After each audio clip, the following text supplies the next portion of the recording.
आम्ही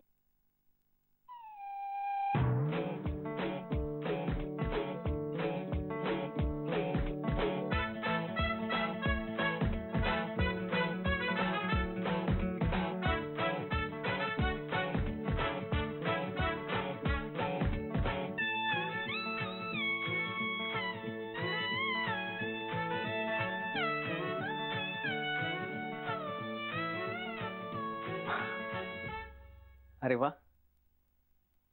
तुम्ही सगळे हिचे मुंबईतले फ्रेंड्स वाटता. गुड. तू कधी बोलली नाहीस मला.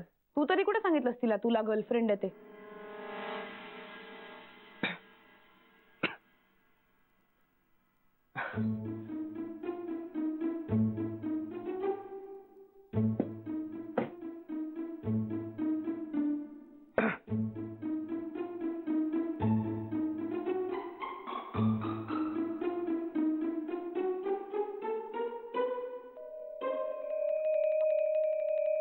बोला. रेश्माचे बाबा मुंबईला येणार आहेत, तेव्हा तुमचं तुटलंय हे त्यांना कळायला नको यासाठी ते इथे असेपर्यंत तुम्ही दोघांनी नवरा बायको असल्यासारखं राहायचं. तुमचा संसार त्यांना सुखाचाच वाटला पाहिजे.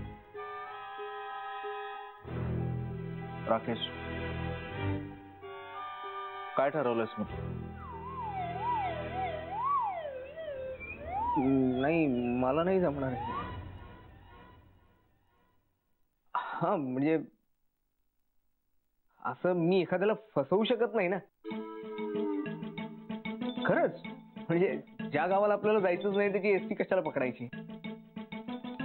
गावाला नाही जायचं, तिचे बाबा इथेच येणार आहेत.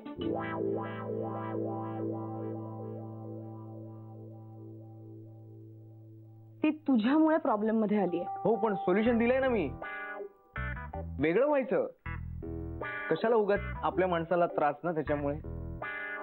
आणि असं आपण किती दिवस आपल्या माणसाला फसवणार आहोत? आपल्या माणसांना फसवायला आवडत नाही ना तुला, मग हिला का फसवलं? मी कुठे फसवलंय तिला? इनफॅक्ट मी सगळं क्लिअर कट सांगितलंय तिला. एक सेकंड, त्या दिवशी निशा तुम्हाला भेटली होती त्यावेळेला तिने सगळं क्लिअर कट सांगितलंय की नाही? काय सिच्युएशन होती सगळं सांगितलंय ना तुम्हाला? हा, चल ठीक आहे. म्हणजे रेश्मा, मी एका दिवसासाठी तुझा नवरा म्हणून मॅनेज करायला तयार आहे, पण त्याच्या मोबदल्यात इमिजिएटली तुम्हाला डिवोर्स द्यायचा.